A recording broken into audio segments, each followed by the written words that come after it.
Well, it actually came, and I got my Quicksilver One from Capital One.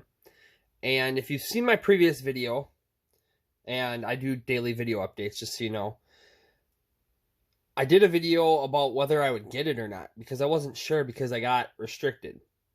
They sent the card. When I went to activate it, I found out why I was restricted, and I will tell you guys that part at the end. But first, let's get this thing unpackaged. So, as you can tell, I already opened up the end, crossed out my name, all the other stuff you need to know. You already know I'm David, so no sense in hiding that. But what you're going to get with your Capital One Quicksilver One card is you're going to get this sheet of paper. It's going to have what it ends in. You're going to have your card, and then any existing cards get rid of, and then it tells you to log on to their app. Well, I tried logging onto their app, and I'll give you more information about that in a bit. Tells you about tap, pay as you go, all that stuff, speed, security, simplicity. Then it tells you what they do with your personal information. They have to disclose all that.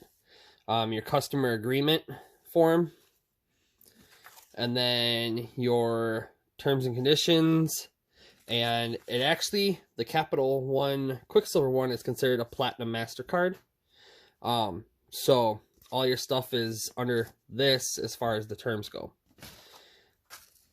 So before I go and explain what I ended up having to do in order to activate this, I'm going to go through and I'm going to explain to you guys what my thought process is and why I picked the Quicksilver One over the Platinum card. Now, the Quicksilver One comes, if I'm not mistaken, with a $39 a year fee. And let's see if I can find that in this disclosure here somewhere. I'll keep looking for that while I'm explaining. But the reason that I chose that was because I knew that it's not uncommon for me with what I do and the fact that I'm starting up my own business and have been for about a year trying to get everything squared away, that I go quite often to like Home Depot and Lowe's, Menards, so that automatically can tell you that I'm kind of in the upper Midwest. But it's not uncommon for me to go and drop $200-300 in cash to buy lumber and then turn around and build items.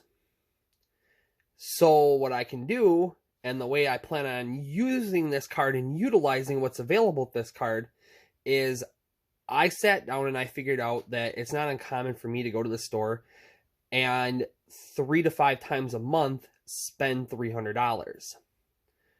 So if I do that and I combine that and pay it off right away, first of all, from what I've been hearing from other Capital One users that get the lower level cards, the biggest trick to expanding your credit limit on them is to utilize it and pay it off multiple times in the same month.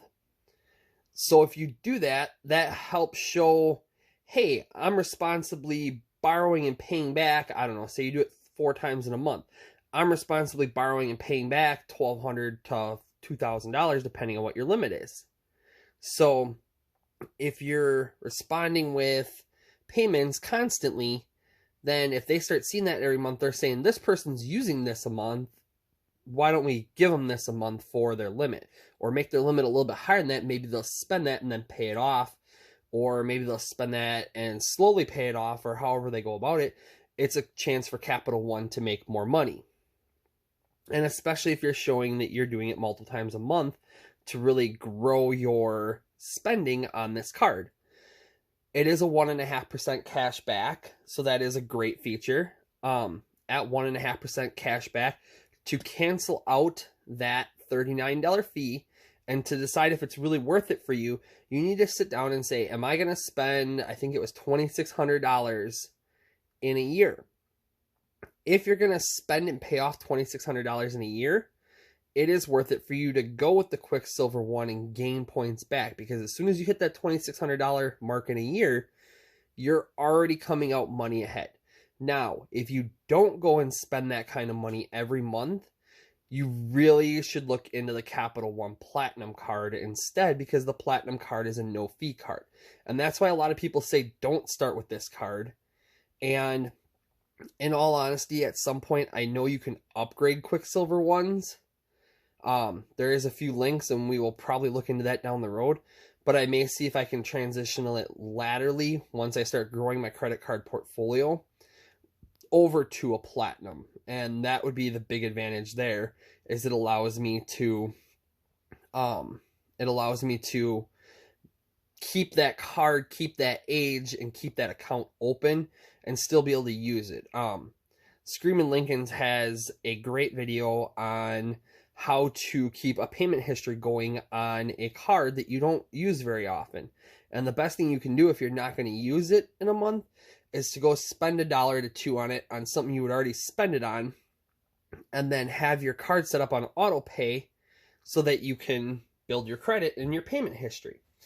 One thing I've already done is I've already gone ahead and I've already set this up for auto pay. But I can tell you right now, the first thing I'm going to do is, and I should have done it last night, but I completely forgot when I called, was I should call back and I should ask, when does my cycle end date occur? And the reason you should ask that is the biggest factor of your credit report, 35% of it, is your payment history. The second is your utilization at 30%.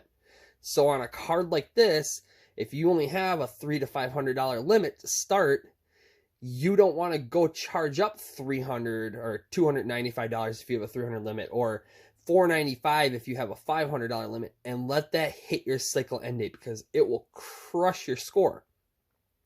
But part of the plan and the method is, if you turn around and you build this card to where you're buying something and then you're paying it off, what it will allow you to do is it will allow you to build your credit history with Capital One.